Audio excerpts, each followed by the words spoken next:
dinner. I got your distress call. Wow. Is everything okay? This video was banned worldwide by YouTube? I gotta check this out.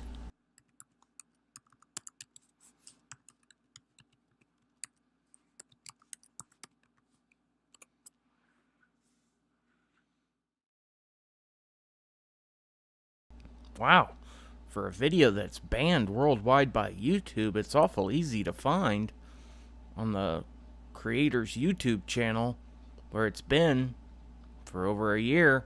So you spin, when you spin pizza dough, it kind of flattens out. Yeah. Gets wider in the middle. And so Earth, throughout its life, even when it formed, it was spinning. And it got a little wider at the equator than it does at the poles. So it's not actually a sphere. It's oblate.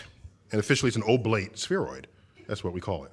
But not only that, it's slightly wider below the equator than above the equator. A little chubbier. A little chubbier. Yeah. Chubby's a good way. It's like pear-shaped. Pear-shaped. Pear-shaped. Pear-shaped.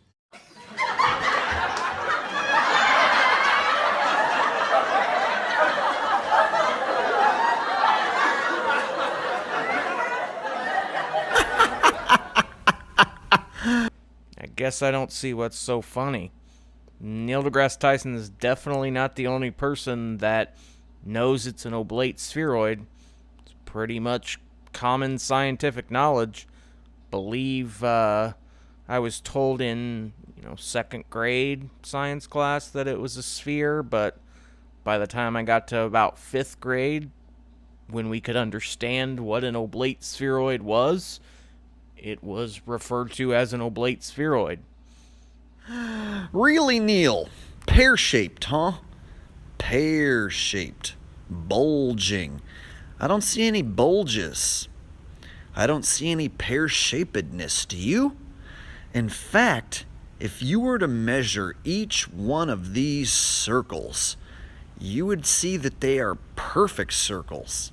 No bulging, no oblateness, no pear-shapedness whatsoever. In fact, just about all the images that I've ever seen were perfectly round circles, Neil. The only one who ever brought up the Earth being anything other than a sphere is you. The only person I've ever heard call the Earth a pear or an oblate spheroid was Neil deGrasse Tyson. Before that, no one ever said that in my whole life that I had ever heard, until Neil said it. Funny thing is, when I go to Google Earth, it's a perfect circle too. So where does this bulging actually begin and end? Where does it take place? Does it only take place on the magical pear in your mind, Neil? Because none of the images that we've been shown have any oblateness or bulging or pear-shapedness whatsoever. Well, Mr. Asshole, I think you need to take your own advice and actually measure these images, because they do show that it's an oblate spheroid in the images. It is more difficult to do with NASA's images simply because they are of lower resolution, but the satellite that was launched by Japan in 2015 takes very, very high resolution images of the Earth every 10 minutes, and with one of these images you can plainly see that it is an oblate spheroid. Put it into Photoshop, crop out the background, and then look at the amount of pixels in the image, both height and width, and you will find that it nearly identically matches what we know as the oblate spheroid model. Now, what Mr. Tyson was describing when he said it was pear-shaped was simply putting it into layman's terms to understand what an oblate spheroid is. He wasn't saying that it was exactly the shape of a pear.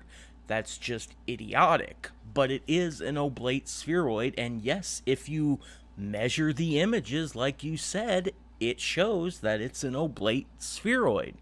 So next time, before you argue your point saying measure the images, maybe you should do it yourself.